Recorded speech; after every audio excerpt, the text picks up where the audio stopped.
이스라엘 인사말 중에 그 만나서 반갑습니다라는 인사말이 있어요. 이스라엘 찬양을 들으니까 막 감회가 새롭네요. 거기 만나서 반갑습니다 하면은 히브리어로 나임메오드입니다. 나임메오드. 나임메오드. 그래서 이렇게 또 일주일 만에 또 뵈니까 굉장히 기분이 새롭고 또 이렇게 저의 부족한 강좌를 들어주셔서 고맙습니다. 오늘 23쪽은 신뢰는 모래성과 같다. 이야, 참 신뢰는 모래성과 같다. 자, 보통 그런 얘기 하지 않습니까? 뭐 워렌 버핏이 뭐라고 했냐면 명성을 쌓는 데는 20년이 걸리지만 까먹는 데는 5분이면 충분하다. 보통 그런 얘기 하지 않습니까? 사자성어로 사상누각이라는 말이 있을 겁니다. 사상누각.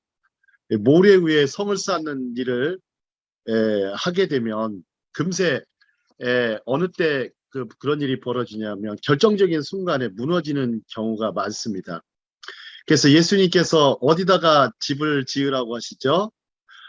반석 위에, 반석 위에, 굳건한 반석 위에 집을 지으라고 하죠. 반석 위에 교회를 짓고 집을 짓고 학교를 짓고 반석 위에 지은 집은 아무리 풍수해가 와도 무너지지 않는 경우가 많죠.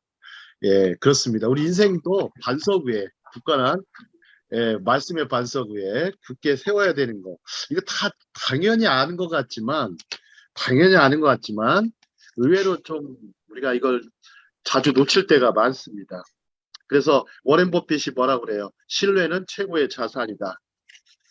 그 부분 한번 읽어볼까요? 모든 것을 잃었어도 거기서부터 시작. 모든 것을 잃었어도 신뢰를 가진 자는 재기에 성공하고 모든 것을 가졌어도 신뢰가 없는 자는 무너진다. 오늘 총가요.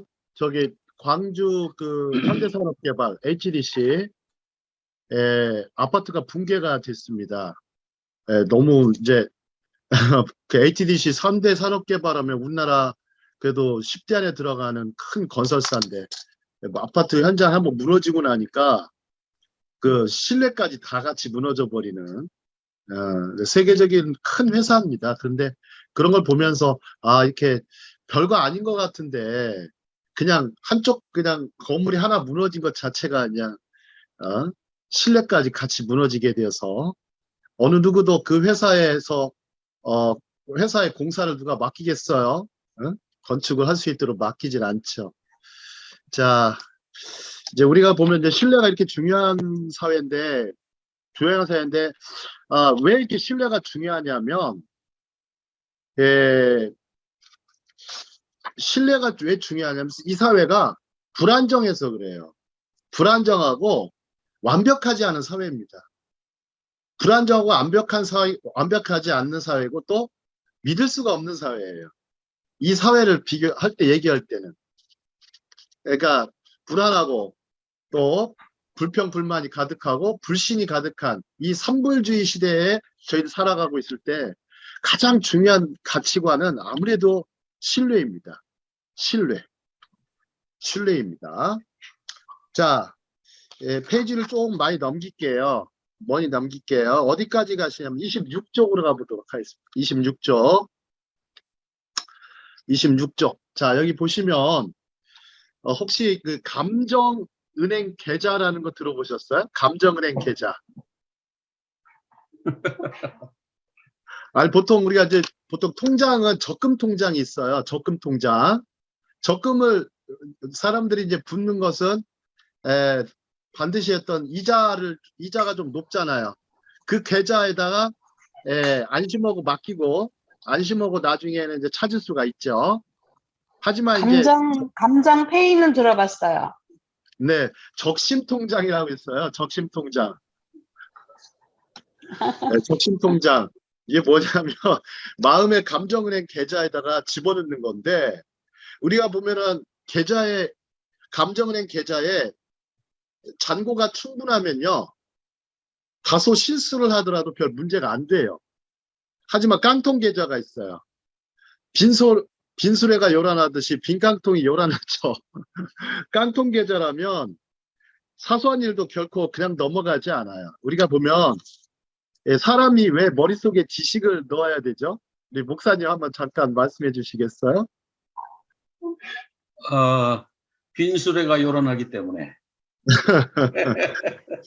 보통 지식을 넣어야 되고 사람의 가슴 속에 우리 영혼에 신앙이 반드시 있어야 되죠. 그것이 없는 사람과 있는 사람은 굉장히 틀립니다. 우리 몸을 잘 생각해 보세요. 우리 몸과 마음을 통장이라고 계좌라고 생각해 보세요. 계좌. 통장이라고 생각하시면 자신의 통장을 한번 잘 보세요. 정말 많이 차 있는지 아주 너무 부족한지 아니면 깡통인지 정말 그렇습니다. 실제적으로 많은 분들이 신앙생활 하실 때 그 껍데기만 살짝 벗겨보면 내용이 없는 분들이 참 많으세요. 내용이 없는 분들이 참 많으세요. 주로 이제 의식 자체가 내용이 없는 분들이 많으시기도 하고, 또 하나가 이제 인생에는 또 그게 있어요. 우리가 좀 깡통 지금 계좌 얘기하고 있지만 다들 각본이라는 게 다 있다고 그래요. 각본. 그래서 각본에는 두 가지 각본이 있대요. 자, 심리학에서 말하는 건데 하나는 패자각본이 있어요. 패자각본. 또 하나는 승자각본이에요. 한번 들어보신 적 있으신가요? 패자각본, 승자각본.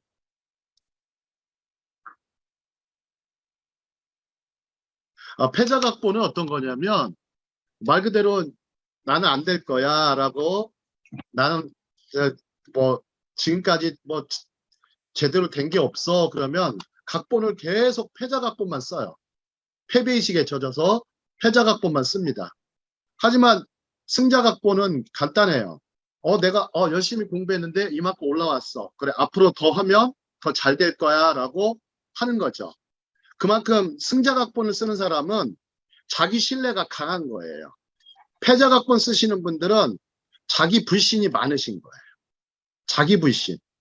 자기 불신이 많은 사람들은 굉장히 많은 것을 가지고 있는데도 불구하고 패자각본을 계속 써가죠. 패자각본을 써가는 거죠. 자, 그 다음에 이제 승자각본은 또 우리가 좀 긍정적인 사고방식이라고도 할 수도 있겠지만, 승자각본은 작은 승리들을 조금씩 하면 성취를 해가면서 각본이 바뀝니다. 바뀌면서 나중에 더 큰 성공, 더 큰 성취도 할 수 있다는 것이 패자각본입니다. 승자각본입니다.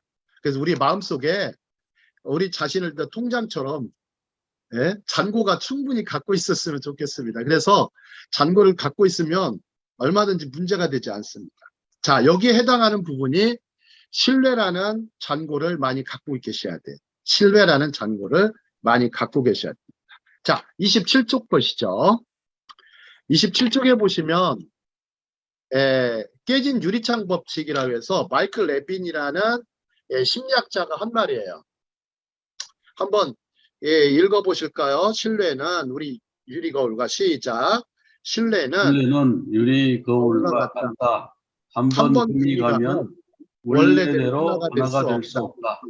이걸 이제 깨진 유리창 법칙이라고 합니다. 유리 그래서 거울과 같다. 네, 신뢰에 금이 가면 위험 신호죠. 위험 신호. 그래서 깨진 유리창이라도 사소한 부분 보면은 사람들이 보면 큰 거에 넘어가지가 않아요. 작은 거에 돌뿌리 아시죠? 돌뿌리. 그냥 작은 거 하나에 넘어가게 됩니다. 큰 거에 넘어가지 않습니다. 별거 아닌 것 같은 거.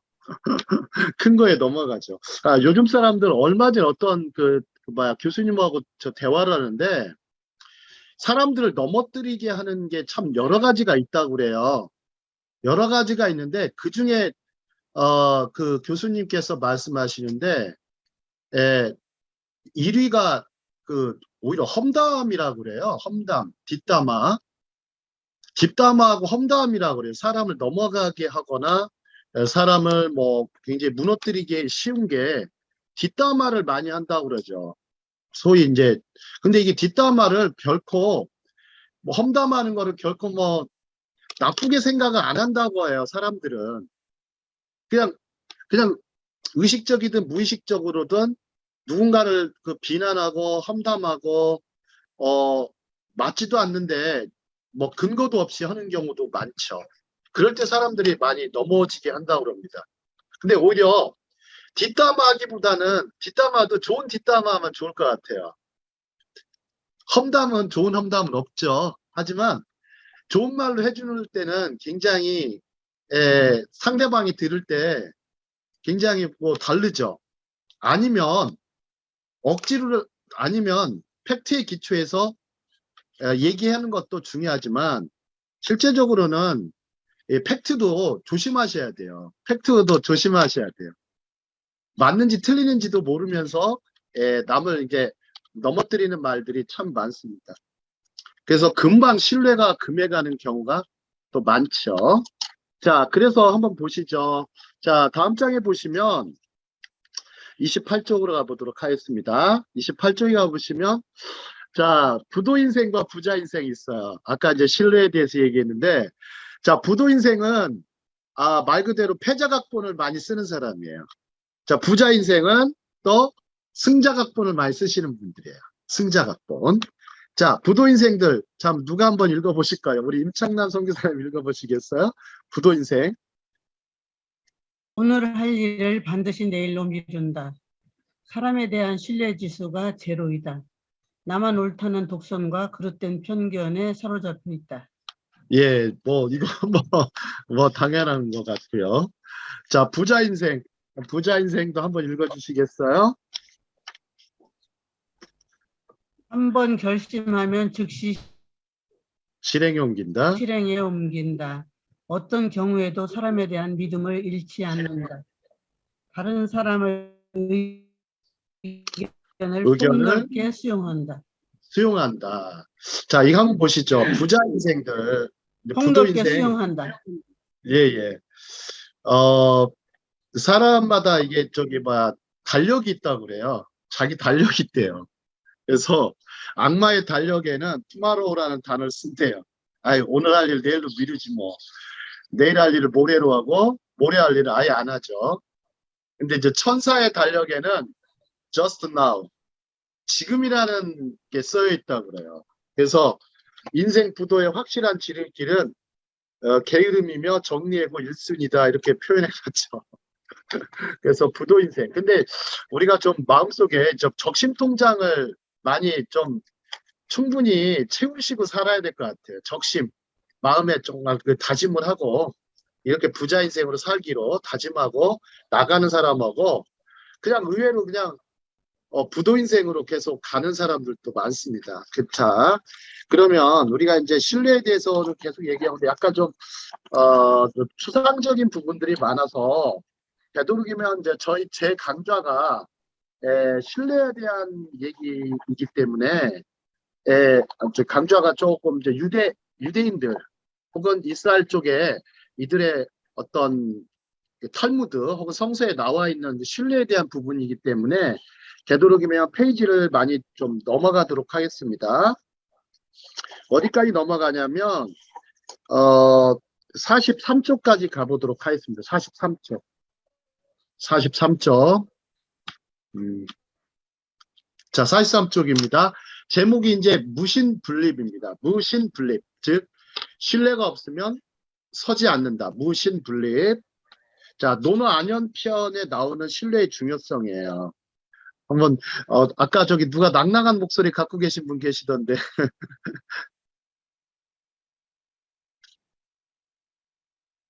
우리 황선희 선교사님이신가요? 되게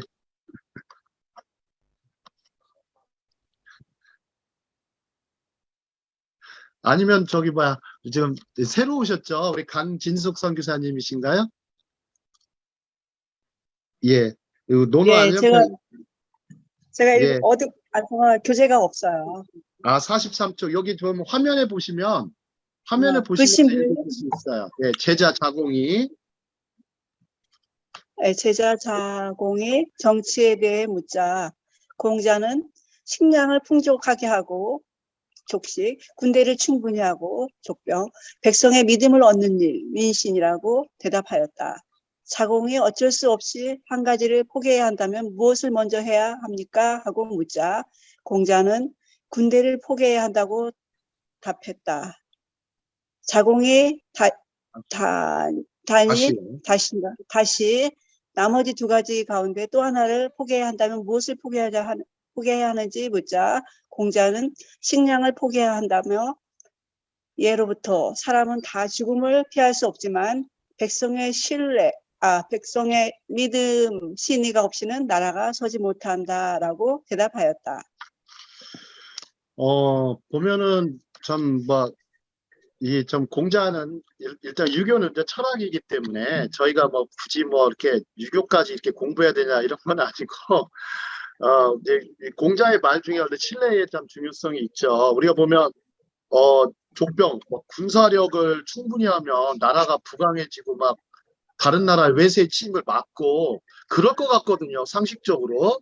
자, 전 세계적으로 보면 막 군사력이 강한 나라들 있지 않습니까? 아주 최강은 미국이잖아요. 미국, 그 다음에 뭐 중국, 뭐 이런 순으로 가는 것, 그 다음에 북한도 있고, 우리나라도 굉장히 군사력이 강한 나라고, 일본도 그렇고요. 근데 그 군사력으로 어느 정도 올라왔는데, 지금 같은 경우 한번 보세요. 러시아, 어떠세요? 세계 2위의 군사력을 갖고 있는데, 우크라이나 와가지고 막 졸전을 하고 있습니다. 애초부터 해서는 안 될 전쟁을 했던 거죠. 했는데 만약에 러시아가 이번에 전쟁이 이제 지게 되면 어떻게 될까요? 그 생각을 해보셨어요? 혹시 어떠세요? 한 번 더 나눠주셨으면 좋은데 우리 이종성 교수님 좀 어떠세요? 러시아가 만약에 진다 하면 세계 판도가 어떻게 될까요? 세계 판도야 바뀌겠죠. 뭐 지금도 중국이 어쩌면 어떤 면에 있어서는 좀 앞설 수도 있고 그러지만 아무튼 현재로서는 러시아가 이인 것만 사실인데 판도는 바뀔 겁니다. 그런데 안 질 것 같은데요? 그렇죠. 뭐 안 질 것 같기도 하고요. 뭐 전쟁이 아마 길어질 것 같은데 자 그런데 공자는 그렇습니다. 버려야 될 게 있다면 군비를 버려라. 군대 같은 경우 이렇게 얘기를 하는데 또 한편으로 맞는 말인 것 같기도 하고 또 아니면 또 군사력이 또 너무 약하면 막아낼 수 없게 또 당하는 그런 역사도 있지 않습니까? 자, 하지만 두 번째는 식량을 포기하라고 그러거든요. 식량. 참 포기하기 어려운 부분이거든요. 식량. 이 먹고 사는 문제가 얼마나 중요한 건데 공자는 그래도 먹는 것도 포기해야 된다. 근데 그 이유가 사람은 자고로 죽지 않음이 없다라는 거예요. 누구나 죽는다. 누구나 죽는다. 근데 마지막 이제 공자가 버리지 말아야 될 거. 백성의 민의, 신의, 신뢰는 버리지 말아야 된다. 아무리 굶어 죽고 아무리 힘이 미약해도 신의만큼은 버리지 말아야 된다. 아마 이 신의가 얼마나 중요한지는 우리가 좀 살면서 많이 느끼실 겁니다. 자, 그 다음에 한번 다음 장을 가보시죠. 자, 신뢰 넘어가시고요. 한 장 더요. 자, 신뢰가 높아지면 속도는 빨라지고 비용은 내려간다. 이렇습니다. 신뢰가 높아지면 속도는 빨라지고 비용은 내려간다. 혹시 우리가 좀 거래를 하거나 물건을 사거나 무슨 사회활동을 할 때도 신뢰가 높은 사람하고 거래하는 경우가 제일 많습니다. 신뢰가 높은 사람. 저 사람은 믿을 만한 사람이야 하고 그 거래하는 입장에서 볼 때는 계속적 거래를 하죠. 계속적 거래를 하죠. 근데 어느 순간 신뢰의 문이 닫혀버리면 거래가 또 끊기죠. 자, 지금 시대는 정말 어려운 시대를 살아가고 있어요. 코로나가 와서 주변에 이제 저도 이제 이렇게 돌아다니다 보면 임대 팻말이 참 많습니다. 임대 딱지가. 그러니까 너무나 이제 뭐 자영업자들이 너무 많아서 그럴 수도 있겠지만 어찌 보면 그만큼 좀 어려운 시대를 맞고 있는 건 사실인 것 같습니다. 아무리 정말 잘 나가는 집이라도 문을 닫는 경우도 허다합니다. 하지만 그래도 끝까지 유지하는 집들을 보면 신뢰도가 굉장히 높더라고요. 신뢰도가 굉장히 높더라고요.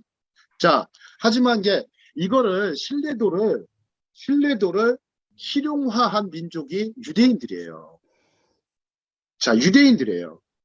신뢰를 실용화시켰어요. 그래서 신뢰를 뭐라고 그러냐면 유대인들이 뭐라고 그래? 파란 글씨 한번 읽어볼까요? 파란 글씨 다 같이 시작. 유대인들은 일종의 신뢰를 실용화한 실용화한 민족이라고 할 수 민족이라고 있다. 할 수 있다. 신뢰는 상거래의 시작하면서 시작하면서 완성이다. 완성이다. 상거래 시작이면서 완성이다. 굉장히 중요한 부분입니다. 자, 다음 장 가보시죠. 다음 장에 가보시면 아주 중요한 기사가 있습니다. 자, 신뢰의 중요성을 아무리 강조해도 지나치지 않는다. 자, 9.11 테러 이후에 미국 공항의 변화 보세요. 미국 공항의 변화. 우리 목사님 어떠시죠? 9.11 테러 이후에 미국의 공항의 상황이 어떻게 변했어요? 그전에는 뭐 그냥 30분 전에 와도 이렇게 수속이 다 됐는데 지금은 2-3시간 전에 와야 온갖 와야 간신히 이제 비행기를 타는 시간이 왔죠, 이제는. 그 9.11 전에는요, 그 비행기 조종석 있잖아요. 네. 조종석을 열고 기장이 나와가지고 직접 인사를 했어요. 이렇게 내 비행기를 타줘서 너무 고맙다. 내가 이 비행기를 안전하게 목적지까지 끌고 가겠다. 이렇게 비행기 기장이 문 열고 나와서 인사하고 또 그 문이 열려 있어요. 물론 이제 비행기가 공중에 뜨면 이제 그 문을 닫아버립니다만은 사람이 들어올 때 그 기장이 문 열어놓고 보는 거예요. 같이 뭐 준비하면서 이렇게 들어온 사람도 보고 이랬고 또 이제 뭐 아까 말씀하신 것처럼 뭐 그렇게 절차가 복잡하지 않았고 이 9/11 테러 터지고 나서 깜짝 놀란 거는 뭐냐면은 그때 이제 저희 집이 그 시카고 오헤어 공항에서 가까웠어요. 늘 비행기가 하늘에 늘 몇 대씩 떠 있어요. 거의 이제 미국에서 가장 붐비는 공항이 시카고 오헤어 공항이었고, 예, 근데 지금은 이제 순위가 바뀌어서 뭐 조지아 아틀란타가 1위라 그러는데 어쨌든 1위, 2위 다투는 굉장히 붐비는 공항인데 그 위에 비행기가 늘 떠 있던 게요. 한 2주, 3주, 한 달, 뭐 하여튼 기간은 정확히 기억이 안 나는데 비행기가 하늘에 한 대도 없는 거 있죠. 이럴 때도 있나. 그리고 우편물을 보내면 우편물이 제때 안 가요. 그러니까 이제 그 트럭으로 나르는 그것만 하고 비행기로는 못 가니까 빨리 가는 우편물은 아예 보낼 수가 없고 뭐 한때 이런 네, 그런 시절이 있었습니다. 그럼 우편물에 이게 폭탄 장치가 들어있을까봐 그런 거죠. 의심을 하는 거죠. 네, 그러니까 이제 그 소포 같은 거 보내잖아요. 소포를 보내면은 예, 뭐 가야 되는 시간이 있어요. 예를 들어서 뭐 한 5일 걸린다든지 미국은 이제 땅덩어리가 넓으니까 멀면 오래 걸리고 가까운 데는 뭐 한 2-3일 걸리고 이러는데 어떤 때는 우편물 책을 보냈는데 책이 한 달 반 되도록 안 들어가요. 책이. 그래서 분명히 보냈는데 상대방은 왜 책이 안 오냐? 내가 분명히 보냈다. 조금 더 기다려달라. 거의 뭐 한 달 반, 2달 그렇게 돼가지고 그쪽에서 받았다. 저도 이제 그런 식으로 느껴봤던 게 있는데 그 봉투 있죠. 그 소포 봉투가 바닥에 얼마나 여러 군데를 끌고 다녔는지 그 먼지가 막 꼬질꼬질 묻어 있고 그걸 열어봤다고 하는 표시가 있더라고요. 책을 보내도 그때 열어보고 하여튼 뭐 보안 검색이 보통 치밀한 게 아니었어요. 네. 참, 그 밑에 제가 써놨지 않습니까? 랄프 알도 에머슨, 미국의 대세상 사상가. 불신은 대단히 비싼 대가를 치른다. 불신은 거래 비용을 2배로 만든다. 이야, 참. 우리가 보면, 자, 신뢰나 성실성 같은 초월적 가치는 매출, 수익, 성장과 동의어라고 볼 수 있다. 자, 신뢰의 속도의 핵심 요소. 다음 장 가보시죠. 다음 장 가보시면 자, 한번 보시죠. 자카 아탈리의 말이 있어요. 세계적인 석학이거든요. 미래학자. 생활하려면 생존하고 생존하려거든 생활하라 이런 말이 있어요. 근데 제가 한번 정리를 잠깐 해보니까 생활하고 생존하고 생존하고 생활해야 되는데 중요한 게 뭘까 한번 생각을 해봤어요. 이 신뢰와 더불어서 첫 번째는 아무리 봐도 성실성 같아요. 성실성. 그걸 인테그리티라고 그러죠. 자, 인테그리티. 우리 임창년 선교사님 거기 한번 읽어보실까요? 성실성과 정직성은? 네. 성실성과 정직성은 동일한 것 같아도 사실 그 의미는 다르다. 인터넷이 자꾸 불안해요. 성실성이라는 것은 균형 잡힌 일관성으로 가치관과 말, 행동이 일치해야 하는 것이다. 소신에 따라 행동할 용기와 노력이 필요하다. 오늘날 신뢰 상실의 대부분은 바로 이 성실성의 결여에서 비롯된다. 네, 그렇죠. 가령 거짓말을 자주 하는 사람과 거짓말을 가끔 하는 사람이죠. 어떤 사람은 더 신뢰해야 힘들어요. 여기 하나 제 질문을 하나 제가 만들어 놨어요. 요거 한번 맞춰보세요. 제가 하브루타 문화협회를 섬기다 보니까 항상 그 만드는 질문들을 좀 만들어요. 질문을 어떤 질문 만드냐면 어떤 질문 만들까요? 하브루타 하시는 분들은 예를 들어서 누구나 아는 답을 요하는 문제들이 있어요. 그죠? 누구나 아는 답 문제는 저는 안 냅니다. 그러나 누구나 못 맞추는 문제도 내질 않습니다. 항상 무슨 문제만 내요? 생각하게 만드는 문제, 애매모호성이 높은 거를 주로 문제를 냅니다. 그래서 그 사람의 생각을 판단할 때 애매모호한 문제를 던져주면요, 사람들이요, 약간 머리에 약간 혼란도 왔다가 자극도 왔다가 굉장히 막 그냥 왔다 갔다 하지만 그러면서 뭔가를 찾아가요. 한번 볼까요? 자, 가령 거짓말을 자주 하는 사람과 거짓말을 가끔 하는 사람 중 어떤 사람을 더 신뢰하기 힘들까요? 한번 맞춰보세요. 거짓말을 가끔 하는 사람요. 왜요? 왜 하는 그렇죠? 사람. 근거를 자주 하는 대셔야 사람은 저 사람 입만 열면 거짓말 한다는 걸 알아서 아이 저 자주 사람 하는 왜 사람은 거짓말이야? 아예 그런 줄 알지. 가끔 하면 이걸 어느 걸 믿어야 될지. 예, 맞습니다. 근데 두 사람 어떤 다 사람을 신뢰가 더 없어요. 신뢰할까? 아 맞아. 뭐 이종호 선교사님 말씀해 주시죠. 예, 두 사람 다 믿을 수가 없어요. 두 사람 다 믿을 수 없죠. 뭐 어떠세요? 저 개인적으로는 좀 어떤 사람을 더 신뢰하기 힘들까요? 뭐 신뢰를 더 한다고 그런다면 거짓말을 자주 하는 사람은 신뢰할 수 없죠. 그 사람은 아예 뭐 신뢰할 수 없는 사람이 객견하니까요. 네네. 그러나 이제 가끔 하는 사람은 어느 정도 신뢰성을 갖기는 하지만, 근데 이제 가끔 이제 생각이 깊어지겠죠. 그런 게 보면 저 이솝우화에 보면 양치기 소년 얘기가 나오죠. 양치기 소년.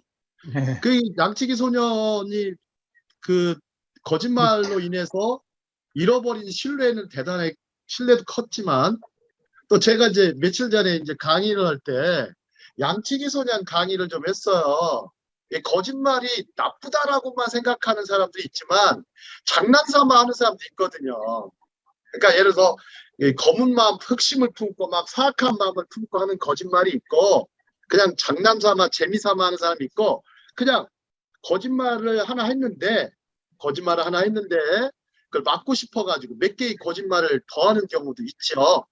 하지만 좀 장난삼아 하는 사람도 있어요. 너무 심심해서 그런 사람도 있죠. 자, 한번 이솝우화로 잠깐 가볼까요? 이솝우화 가보시면 자, 처음에 이제 양치기 소년이 너무 심심했어요. 그래서 뭐라고 그랬죠? 처음에 동네 사람들한테 늑대가 나타났다. 내가 늑대가 나타났다. 근데 그게 저는 좀 아이러니한 게 동네가 들릴까 싶어요. 늑대가 나타났다가 아니 그 양치는 구서고 동네하고 거리가 뭐 100m도 안 되는 것도 아니고 100m 전에서 소리쳐도 아마 못 들었을 것 같은데 아마 양치기 소년은 확성기가 있나 봐요. 확성기가 떨고서 늑대가 나타났다 그랬습니다. 그래서 갑자기 사람들이 이제 나타나기 시작하죠. 막 무기 들고 농기 들고 나타납니다. 근데 알고 봤더니 늑대가 없었죠. 자, 두 번째 또 일주일 지났는데 너무 또 심심한 거예요. 또 뭐라고 그래요? 늑대가 나타났다. 늑대가 나타났다. 또 확성기가 좀 막 떠들죠. 양치기 소년. 아, 그런데 또 이번에도 늑대가 없었죠. 딱, 그리고서 이제 며칠 또 지났는데, 이제 진짜 늑대가 나타나는 거죠. 진짜 늑대가 나타나니까. 늑대가 나타났다니까 이때는 마을 사람들이 오지 않죠. 그런 말 있잖아요. 한 2번 정도는 속아줘도 3번째는 속지 않죠. 자, 그런데 생각해 보겠습니다. 제가 이제 하브루타 하다 보면 이야기도 막 각색을 막 해요. 그래서 질문거리를 만들어야 되잖아요. 만들어야 되는데 이제 너무 불쌍한 거예요. 사람들이. 아, 이 친구가 너무 불쌍한 거예요. 일자리도 잘리고 이제 더 이상 믿을 수 없는 사람이 됐어요. 근데 이 친구도 이제 회개했어요. 굉장히 회개하고 이제는 성실하게 일하기로 다짐했어요. 다짐해가지고 근데 갑자기 이제 그래가지고 이제 그래서 성실하게 일하고 있었는데 하늘에 비행기가 4대가 날아가고 있었어요. 하늘에 비행기가 4대가 날아가고 있었다고요. 하늘에 비행기가 갑자기 이 친구가 소리를 쳤어요. 뭐라고 소리쳤을까요? 하늘에 비행기가 4대가 나타났어요. 재미삼아 하는 건데. 늑대가 나타났다. 아, 뭐라고 했냐면 비행기 4대를 충청도에서는 넉대라고 그래. 넉대가 나타났다 그랬단 말이야. 넉대가 나타났다.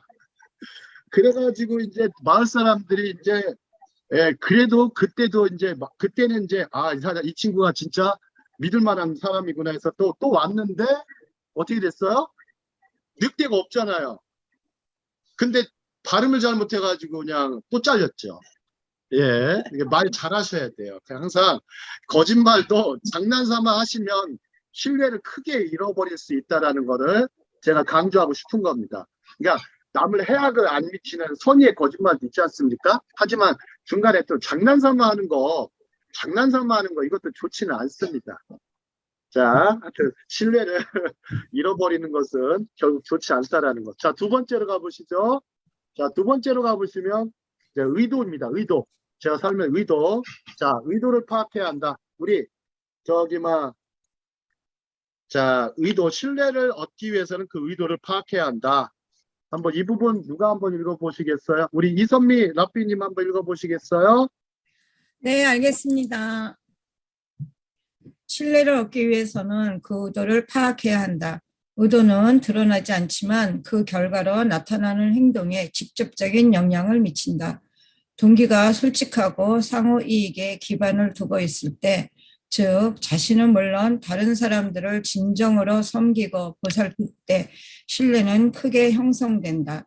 리더에게 숨겨진 의도가 있거나 개인의 유익이나 이기성을 앞세운다면 그 사람은 결코 신뢰하지 못할 것이다.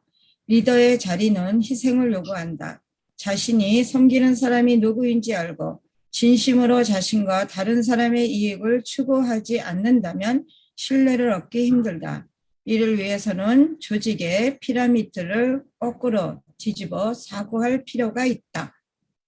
사과할 필요가 있죠. 여기서 말하면 조직 생활을 우리는 다 합니다. 뭐 교회도 조직이고 뭐 사회도 다 조직으로 구성되어 있는데 조직에는 반드시 리더가 있고 짱이 다 있어요. 대표가 다 있는데 이 조직원들이 있죠. 뭐 조직원 하면은 뭐 조폭이나 이런 게 아니고 그 사람들이 리더에 대한 신뢰감이 높을수록 이직률이 없어요. 이탈하지 않는다고요. 이탈자가 없고 굉장히 리더가 끝까지 신뢰감을 보여주면 그 회사, 그 조직은 잘 되게 되어 있어요. 잘 되게 되어 있어요. 자, 한번 보시죠. 자, 질문이 또 있어요. 전 질문을 이렇게 잘 만드는데 의도가 순수한지 불순한지 판단할 수 있는 눈이 있는가? 그러려면 어떻게 해야 되겠어요? 상대방의 말을 들을 때 신뢰할 수 있는지 없는지를 판단하는 능력이 있으셔야 돼요. 저 사람 말을 들을 때 정말 거짓인지 진실인지 이거에 대해서 분별력. 그래서 분별력이 굉장히 중요합니다. 분별력이 굉장히 중요합니다. 그래서 솔로몬은 최고의 지혜를 분별력이라고 잠언에서 얘기하죠. 분별력입니다. 분별력은 최고의 지혜입니다. 이 분별할 수 있는 능력. 그래서 상대방의 의도가 순수한지 불순한지. 근데 공자가 그런 얘기를 하죠. 공자님이 참 똑똑하신데 처음부터 화려한 사람이 있어요. 말을 화려하게 하는 사람. 처음부터 말을 꾸미거나 장식을 잘하는 사람들은 거의 다 의도가 안 좋아요. 처음부터 화려하게 하거나 또 굉장히 아주 장식을 잘하는 사람은 신뢰하시면 안 돼요. 처음부터 정말 의도가 순수한 사람들을 보면 굉장히 순수하지 않으니까 꾸미죠. 순수하지 않으니까 꾸밉니다. 솔직하다라는 얘기는 뭐냐면, 솔직이 뭐냐면 말 그대로 솔직이에요. 그러니까 쭉 그대로 가는 거예요. 솔직이란 말이 단어가 한자가 그거거든요. 솔직이에요, 솔직. 정말 그거 뭐 구부리거나 왜곡하지 않는다는 뜻이에요. 근데 이제 구부리거나 왜곡하는 사람들은 꾸미거나 장식하는 사람이죠. 자, 세 번째 읽어보도록 하겠습니다. 능력. 우리 또 강진석 선교사님 읽어보시겠어요? 능력은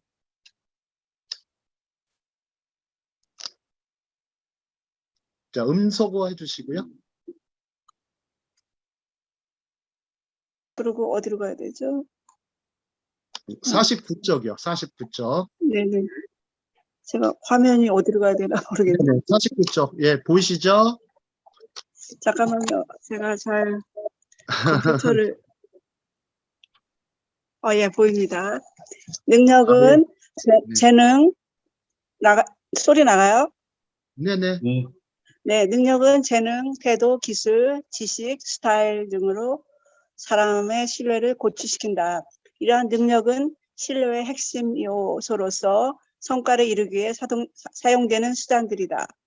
성실하고 동기가 좋지만 그에 걸맞는 합당한 능력을 갖추고 있지 않다면 신뢰성은 떨어지게 된다. 가령 친절한 의사와 유능한 의사 중 누구에게 수술을 맡길 수 있는가? 돌팔이와 전문의는 엄연히 능력이라는 신뢰 차이를 보인다. 리더는 자신이 제시한 비전에 걸맞는 능력을 갖춰야 한다. 재밌는 얘기입니다. 보면은 제가 이제 이거를 어떤 글을 읽으실 때는요, 제가 이제 강사생 우리 여기 계신 선교사님들이나 저기 목회자분들도 오랫동안 이제 강단에 서시고 강의하고 가르치는 일을 많이 하셨을 거예요. 근데 저는 항상 그 얘기를 하거든요. 진리가 있으면 반드시 스토리를 입혀라. 스토리를 입혀라. 진리가 있으면 반드시 스토리를 입혀라. 진리만 이렇게 가르치다 보면 뭐가 돼요? 일단 재미가 없죠. 들어주질 않습니다, 사람들이. 귀가 솔깃하지가 않아요. 일단 왜 그러냐면 그 이유가 있어요. 그 이유가 있어요. 자, 그 다음에 스토리는 왜 사람들이 솔깃하죠? 솔깃한데 스토리에 또 뭐가 있어야 돼요? 진리가 없으면 안 돼요. 또 스토리가 있는데 진리가 없으면 안 되고, 또 진리는 스토리를 입힐 때 반드시 다른 사람들에게 효과적으로 커뮤니케이션 할 수가 있죠. 자, 그럴 때 필요한 것은 예를 들어주는 겁니다. 항상 남한테 이해시키려면 예를 잘 들어주셔야 돼요. 자, 한번 보시죠. 능력 얘기했는데 제가 한번 찾아봤어요. 한번 만들어봤어요. 자, 친절한 의사와 유능한 의사. 제가 애매모호한 질문을 던진다고 하잖아요. 하브루트 하는 사람들 이렇게 하셔요. 유대인들이 이렇게 질문을 던져요. 친절한 의사하고 유능한 의사, 어떤 사람한테 수술을 맡기시겠어요? 우리 강진수 선교사님. 아니, 이선민 라삐님. 유능한 사람이죠. 말할 필요 없죠. 예, 근데 친절한 의사도 좋잖아요. 이 사람도 의사인데요? 아니, 친절해도 실력이 없으면 안 되죠. 예를 들어서 뭐 쉬운 간단한 수술을 할 수 있잖아요. 근데 어려운 수술, 막 심장병, 뭐 암 이런 거는 어떤 사람한테 맡겨야 돼요? 권위자한테. 그런 사람을 신뢰하고. 근데 이 사람은 뭐 사는 게, 근데 또 한마디로 이 사람이 사생활을 곤란해요. 근데 그래도 맡기실 거예요? 그건 좀 곤란하더라고요. 제가 저기 치과를 한번 갔는데, 아니, 이 양반이 실력은 얼마인지는 모르겠는데, 제가 이렇게 이제 치료받고 있는 중인데, 이게 옆에서 서포트하는 거 간호사들이 있잖아요. 네. 근데 그 간호사를 막이라고는 하지 못하겠지만, 뭐라고 막 야단치는 거예요. 제가 얼마나 불안해요. 물론 그 간호사를 뭐 이런 거 뭐라고 이렇게 얘기할 수는 있죠. 그러면은 본인들끼리 얘기를 해야지. 환자는 지금 치료 중에 있는데 자기는 치료하면서 간호사한테 뭐라 하니까 그다음부터는 안 가게 되더라고요. 실력은 좋은데 다혈질인가 봐요. 그죠? 뭐 실력까지도 잘 모르겠는데 어찌됐든 간 너무 기분이 안 좋더라고요. 아니 예. 그래서 근데 지금 질문에는 정말로 그런 것까지 알 수가 있나요? 상황을 그 사람이가 그렇게 가정이 아니라 생활이 물러나다는 거를 소문에 알겠나요? 예, 그런 소문이 좀 나요. 의사들 가끔. 예. 되도록이면 그러면은 다른 사람한테 가야죠. 네네. 뭐 근데 동네 의사가 한 명밖에 없으면요. 하나뿐. 어떻게? 그러면 이사를 가서 딴 데서 해야지. 예. 아니 제가 이제 하브루타 강의를 가끔 다녀보면요. 이런 질문 같은 거 하나 던지면 막 반응들이 막 재밌어 해요. 이게 이제 강의 자체는 되게 뭐 이때 뭐 이렇게 핵심 요소 뭐 성실성, 의도, 능력 이렇게만 수업하면요.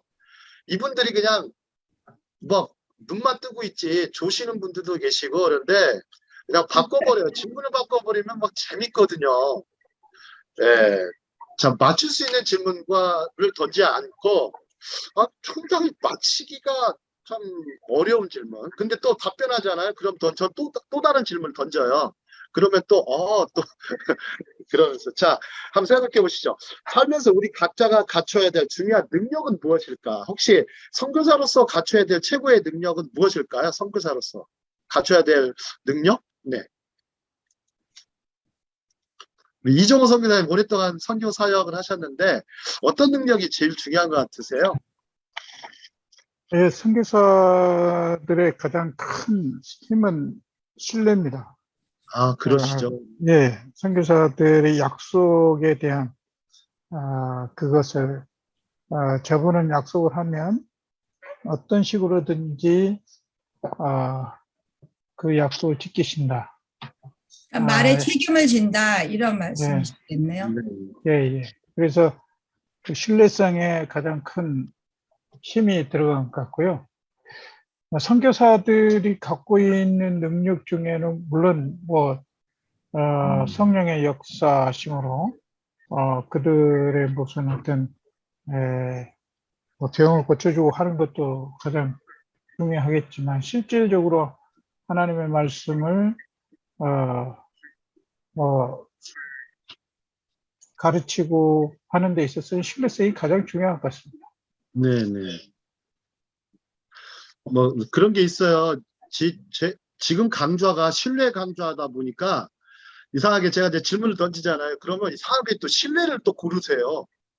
그러다가 또 방향을 또 바꿔요. 바꾸면 또 다른 거 고르세요. 그게 그 심리학적으로 프레이밍이라고 그래요. 프레이밍들이 많은데 실제적으로 좀 중요한 거는 믿음이죠. 말 그대로 믿음이 있어야죠. 프레이밍인데 믿음이 있어요. 그렇게 중요한 부분입니다. 정말. 자, 핵심 요소 네 번째로 가볼게요. 50쪽입니다. 성과를 또 내셔야 돼요. 퍼포먼스.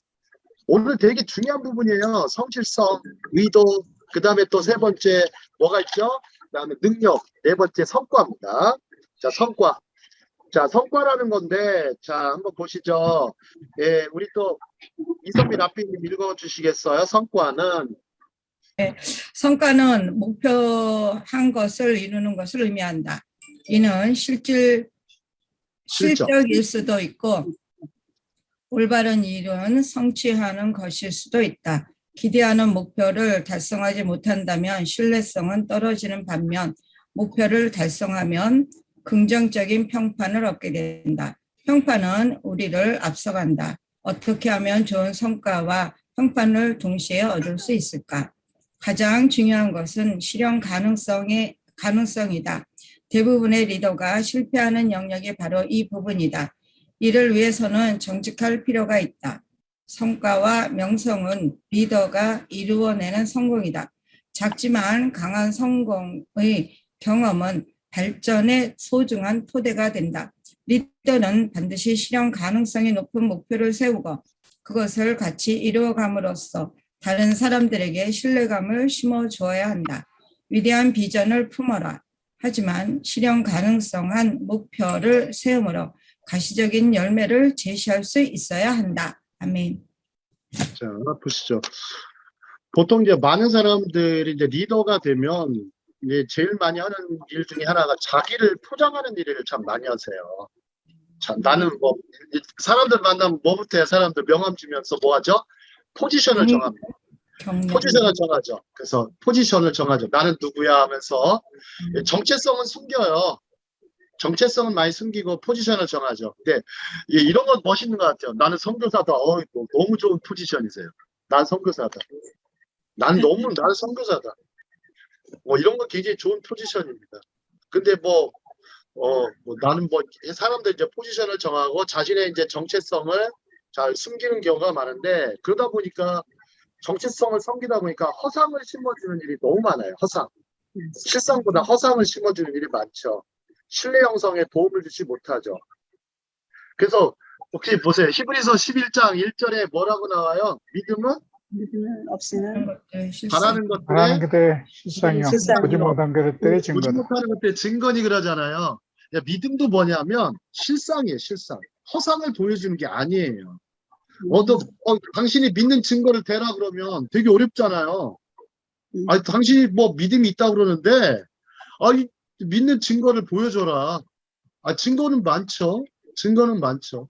자신이 증거죠. 변화된 사람. 이런 사람으로 변화됐다. 자신부터 증거죠. 살아있는 증거. 이보다 좋은 증거가 어디 있겠어요. 믿음의 증인이라고 그러잖아요. 믿음은 바라는 것들의 실상이요. 보지 못하는 것들이 증거니 선진들이 이로써 뭐를 얻었다고 해요? 선진들이 이뤘어? 증거를 얻어. 아니야. 그렇죠. 잊어버렸대. 그렇죠. 증거를 얻었죠. 선진들이 이로써 증거를 얻은 거예요. 자, 믿음은 정말 반드시 나타나고 보여주는 그런 어떤 실현 가능성한 성과로 나올 때 사람들은 거기서부터 감동하죠. 정말 믿음이 있노라 하면서 허상만 심어주는 사람들이 참 많은 것 같아요. 그래서 신뢰 형성에 도움을 주지 못한다. 자, 아직 시간이 조금 남아 있어서 우리 52쪽으로 가보겠습니다. 52쪽으로. 자, 신뢰. 자, 트러스트입니다. 신뢰. 다 같이 한번 읽어보겠습니다. 52쪽. 분열과 냉소, 좌절과 실망의 시대를 사는 우리 가슴에 반드시 복원해야 할 절대가치. 절대가치. 신뢰. 신뢰는 우리 가슴에 반드시 복원해야 될 절대가치라는 거.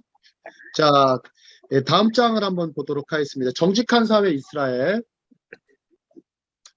자, 이 부분에 대해서 좀 53쪽입니다. 제가 이제 경험을 한 건데, 아시는 분은 아실 거예요. 제가 한번 이전 강좌에서도 한번 한 적이 있었는데,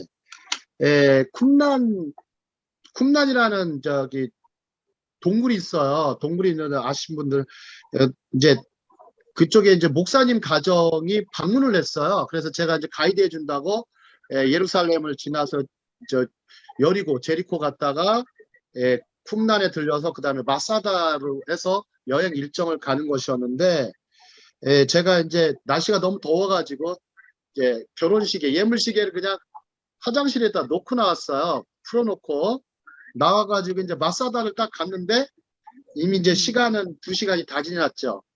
마사다를 갔는데 시계를 봤더니 시계가 없는 거예요. 시간을 몰라서. 화장실에다 놨구나. 아이고 이거 누가 그때 들었던 생각은 뭘까요? 이선민 어떤 생각이 들까요?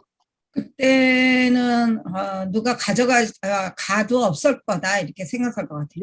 예물 시계이기 때문에 결혼 예물을 그때는 제가 굉장히 젊었습니다. 30살쯤 됐을 텐데 예물 시계니까 비싼 고가는 아닐지 몰라도 저한테는 소중한 시계였죠. 그렇죠. 네.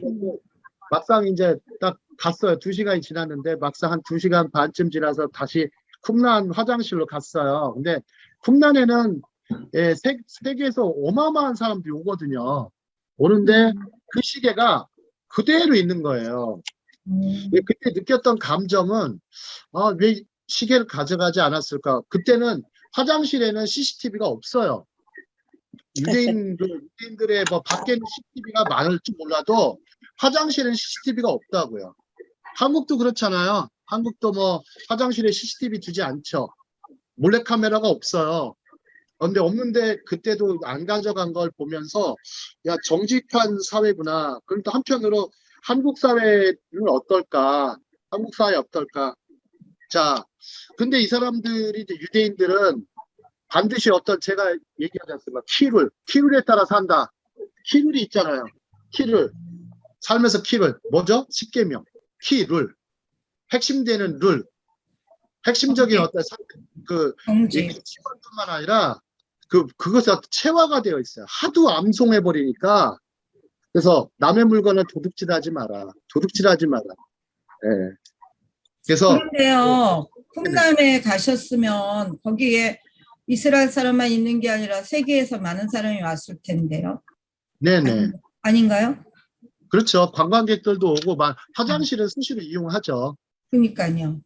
근데 그 유대인들 사회에서는 어떤 남의 물건에 대해서 절대 터치하지 않아요. 심지어 그래서 예를 들어서 도서관에 그런 일이 벌어졌어요. 히브리대 도서관에 누가 모르고 잠깐 가방을 놨어요.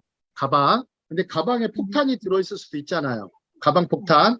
타이머 장치가 있어서 폭탄을 외부에서 리모컨으로 누르면 터져요. 그러니까 가방이 있을 때 어떻게 했을까? 유대인들은 행동을. 일단은 만지지 않아요. 만지지 않고 일단은 도서관에 있는 사람들 모두 다 나가버려요. 나가버려요. 그리고 나서 누가 가방을 만질까요? 그 가방을. 전문가. 경찰관이나 무슨 네, 경찰이 오죠. 폭탄 제거반. 폭탄 제거반이 완전 무장하고 옵니다. 너 심하면 누가 와요? 로봇까지 와요. 로봇가 이렇게 쫙 와가지고 그걸 딱 집어요. 집어가지고 거기를 막 다 본 다음에 이제 그거를 이제 하죠. 그리고 이제 그렇게 가방을 놓은 사람한테 어떻게 할까? 이스라엘 사회에서 가방을 그렇게 놨어요. 이유 없이. 처벌받나요? 처벌받나? 벌금이 어마어마해요. 자기 물건 못 챙긴다고. 그런 게 있어요. 근데 한국 사람들은 물건을 많이 들고 다녀요. 적게 들고 다녀요. 들고 다니죠. 근데 이스라엘 사람들은 물건이 심플해요. 그래서 되게 심플해요. 굉장히 심플합니다. 그래서 딱 필요한 물건만 들고 다니고 안 들고 다녀요. 그게 이제 이들의 이제 라이프 스타일이겠죠. 자, 하지만 이스라엘 민족은 이렇게 좀 상당히 어떤 정직한 면이 강합니다. 그래서 그 사람들이 왜 이렇게 정직한지에 대해서는 어렸을 때부터 배워서 그런 건 아닐 수도 있고요. 그럴 수도 있고요. 그것을 삶의 체화가 된 게 이 문화화까지 했기 때문에 가능한 거예요. 신뢰도 문화화시키고 정직도 문화화시켰기 때문에 혹은 실용화시켰죠. 그것이 강하기 때문에 유대민족이 저력이 얼마나 대단한지 볼 수가 있죠. 자, 그러면 우리가 보면 천상의 법정에서의 첫 질문이라는 게 있어요. 자, 54쪽까지만 보고 오늘 마치도록 하는데 54쪽 보시죠. 54쪽. 자, 54쪽 보시죠. 자, 천상의 법정의 첫 질문. 탈무드에 의하면 천상의 법정에서 심판을 받을 때의 첫 질문이 바로 자신의 일을 정직하게 했는가라는 얘기예요. 자신의 일을 정직하게 했는가. 우리가 천국 가면 무슨 말씀하세요? 천국 가면 뭐라고 그러죠? 뭐 아브라함을 만나든지 너 베드로를 만난다고 그러는데 저는 그것도 참 모르겠어요. 그분들이 그렇게 한가로운 분들은 아니신 것 같은데 천국 가면 뭘 물어보죠? 보통 우리가 생각하는 거. 그러면은 무슨 일 했다 왔냐? 야, 무슨 일 하다 왔냐? 너 믿음 있냐? 그것부터 따져서 카톨릭 쪽에서 선행을 많이 했느냐? 가선을 많이 베풀었느냐? 이런 얘기도 하고 또 기타 다른 종교도 마찬가지죠. 그러니까 좋은 일 하고 왔느냐? 나쁜 일, 선한 일 했으면 선한 구원을 얻는다 이렇게 생각하잖아요. 나쁜 일을 했으면 나쁜 구원을 받는다 이런 식인데 그런 것들은 일종의 윤리긴 하죠. 윤리이긴 하죠. 자, 유대교의 핵심은 하나님을 먼저 믿었습니까가 아니라 윤리성에 있어요. 윤리성. 그래서 즉 신뢰라고 할 수 있어요. 신뢰. 그래서 신뢰는 유대인들 사회에서는 최대의 자본이죠. 그래서 탈무드는 신뢰는 최고의 화폐라고 부릅니다. 신뢰가 화폐라면 우리는 신뢰를 다른 각도에서 볼 수 있어야 돼요. 신뢰가 화폐라면 무슨 뜻일까? 신뢰가 화폐다. 이거를 약간 신뢰를 비즈니스 영역으로 이해를 하는 거예요. 내 삶의 비즈니스. 비즈니스 하면 어떤 생각이 드세요? 비즈니스란 단어.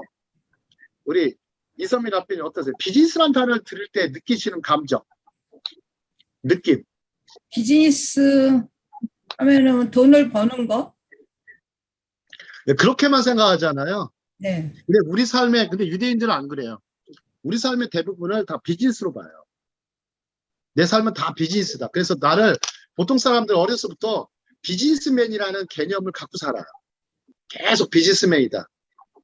근데 신뢰라는 것은 상거래의 시작이면서 끝이기 때문에 우리 삶의 시작도 신뢰에서 시작되고 삶의 끝도 신뢰에서 맺어야 끝나야 된다고 하기 때문에 이 사람들은 상거래라고 하는 그 비즈니스라는 말을 삶에까지 그대로 적용해서 살아가는 모습이 많습니다. 그래서 상당히 천상의 질문, 왜 정직하게 행했는가를 왜 물어봤는지는 다음 시간에 나누도록 하겠습니다. 다음 시간에 한번 들어보시면 왜 유대인들은 정직을 왜 최고의 가치 혹은 신뢰를 최고의 화폐라고 했을까? 그 부분에 대해서 나누는 시간을 갖도록 하겠습니다. 지금까지 강의를 들어주셔서 고맙습니다.